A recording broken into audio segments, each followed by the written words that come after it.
Uma forma de entender assim, eu acho que pode chocar para as pessoas. Ai, mas o Adão não existiu daquele jeito, pelado. Não existiu, gente. Não existiu porque... O que é a Bíblia? A Bíblia não é um livro de ciência, isso é muito importante. Tá. Então você não pode procurar ciência na Bíblia, não é um livro de geografia.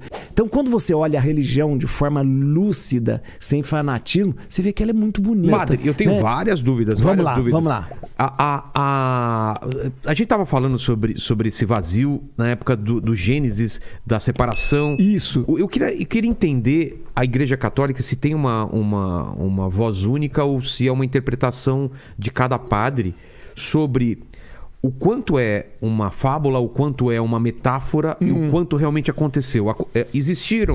Existiu realmente Adão e Eva, existiu o paraíso, existiu o lance da cobra, existiu a árvore, ou isso é uma forma da gente entender o dilúvio, ou isso é uma forma da gente entender coisas sobrenaturais ou coisas maiores? Essa é a minha dúvida. É uma forma de entender assim, eu acho que pode chocar para as pessoas. Ai, mas o Adão não existiu daquele jeito, pelado.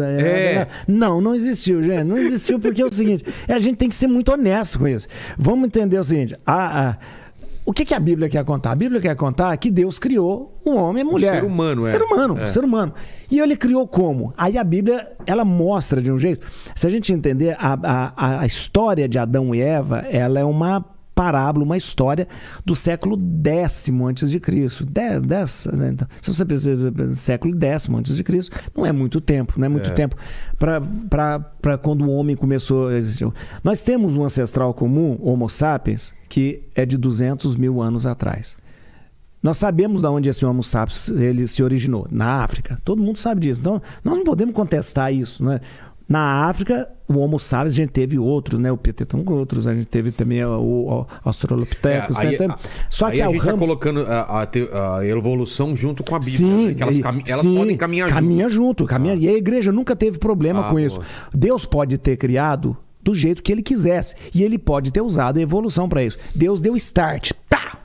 E ele colocou na criação, né, essa potencialidade para evoluir. É porque tem uma dúvida, né? Já vieram biólogos aqui, já vieram cientistas também, dessa massa primordial, de como isso virou o que virou, né? Justamente. Quantidade de coisa. Tem gente que fala assim, se você colocar todos os ingredientes de um bolo numa caixa, você pode passar 1 milhão de anos que aquilo não vai virar um bolo, entendeu? Alguém tem que fazer aquele bolo. Tem gente que fala que não, pela tentativa e erro e tal, a natureza acabou acontecendo. Essa coisa não há relógio sem relojoeiro, que é uma das coisas interessantes. Existe até entre os judeus, existe uma história de que um rabino chegou na farmácia e viu todos os remédios arrumadinhos assim, né? E ele chegou e falou assim: não, me disseram que passou uma ventania aqui e arrumou todos esses remédios. Falou, você tá louco? Uma ventania vai arrumar todos os remédios? Como que arrumou todos os remédios? Não, me falaram que é uma ventania que passou. Ele falou, não, eu que arrumei direitinho, porque eu coloquei em ordem.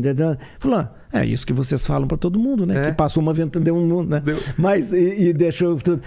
Então, existe uma inteligência primordial que organizou tudo isso. Elementos e organiza, porque é aquela história. Não há relógio sem relojoeiro, porque vai organizando. Como que foi organizou?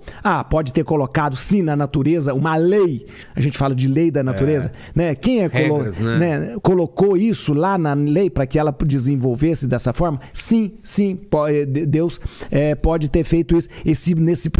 A teoria do Big Bang é uma teoria de um padre. O quê? A teoria do Big Bang é a teoria da igreja. É mesmo? O padre Georges Lemaitre, que é um padre belga, astrofísico. Então, ele criou a teoria do Big Bang, da primeira explosão. Não existia nada e de repente existia nada, tem tudo. Existe ou seja, você vai condensando toda hora e de repente, plof, né? Tanto é que há pessoas que poetizam até o Gênesis dizendo que a primeira coisa que é feita no Gênesis é a luz. Faça-se luz. Como se fosse a explosão primordial. A primeira explosão. E depois, há pessoas que interpretam o Gênesis como os 7 dias sendo criado, como se fosse a evolução. As coisas de forma paulatina, né? Não 7 dias, mas tudo sendo feito a partir das eras, justamente, a partir que as coisas vão se organizando. E é interessante Então, o que é a Bíblia? A Bíblia não é um livro de ciência, isso é muito importante. Tá. Então você não pode procurar ciência na Bíblia, não é um livro de geografia. Não procura, porque você... Não é literal. Não é. E o paraíso era onde? Se você for ver onde o paraíso está localizado onde era Babilônia, Iraque. É o Iraque, exato. O Iraque. Então não é isso. Você não procura. A Bíblia, ela traz para você uma verdade. E ela usa justamente de muitas coisas que eram conhecidas na época, inclusive... Justamente. Mas o que a Bíblia quer dizer? Ela quer dizer assim, Deus criou. E por que usar o barro? O barro é uma o homem veio do barro. O barro é uma figura maravilhosa que a Bíblia usa. Porque moldada. Né? E o barro não foi feito de ferro. Deus podia ter feito o homem de ferro, né? Não, mas ele fez de barro, porque o barro quebra. Aí foi Stan Lee que fez. Homem de ferro, né? Não esperava por essa, hein? Mas você é a prova viva disso, né? Exato. Sou homem de ferro. Sou homem de ferro da Zona Sul. E olha, o então barro tem uma figura bonita de esculpir. E de estar na mão do oleiro, né? Na mão do coisa. E saber que esse barro quebra. O homem pode quebrar e ele pode ser refeito de novo, né? Ele quebrou outra vez, então ele pode ser colado frágil, de novo. Ele é frágil. Então, e ele é um vaso frágil que Deus coloca algo muito precioso nele, porque Deus sopra, né? Deus sopra. E isso é importante. O sopro é o espírito. O ruá, porque em hebraico, espírito é a mesma palavra para sopro, para vento, ruá, que deu depois em grego pneuma, né? Pneuma é a mesma coisa do que ruá, do que vento, né? Então é Deus colocando pneuma, ou então o espírito, dentro de um vaso de barro, uma coisa muito, muito frágil, muito frágil. E olha que interessante isso. É a figura para mostrar que a gente depende de Deus, depende dele, nós não podemos existir sem Deus. Então, essa figura, ela não pode ser acolhida literalmente e pensando, meu Deus do céu, aquela história era tão... Porque as pessoas vão pensar, mas era tão bom pensar isso, que a gente estava ali. A cobra, por exemplo, a mulher. Você vê que a Bíblia, de repente, ela usa até uma maneira, às vezes, de falar, quem que é a culpa? A culpa é da mulher? Uma coisa meio como fala? Não é racista, como machista. Fala? Machista. É meio machista, né? Mas é muito parecido com outro mito que existia da Pandora. Isso, que Pandora. A Pandora é confiada a ela uma caixa que ela não podia abrir. E a mulher todos os males. Então, Pandora é filha de Zeus, né? Então, ela abre a caixa e ela é responsável por espalhar o mal no mundo, a Pandora. Eva é mais ou menos isso, né? Eva, e mesmo nome, Adamá e Isha, o nome Eva e Adão. Adamá, feito do barro, tirado do barro. Eva, mãe de todos os viventes. Então, quando você olha a religião de forma lúcida, sem fanatismo, você vê que ela é muito bonita, né? Deus agindo, né, de uma maneira muito natural, porque Deus gosta de agir da forma mais natural possível. Porque se Deus criou a lei na natureza e colocou a natureza, Deus gosta de usar aquilo que é mais natural. Foi Ele que criou tudo para que essa lei natural fosse funcionando. Então, a gente gosta muito de relacionar com Deus querendo milagre.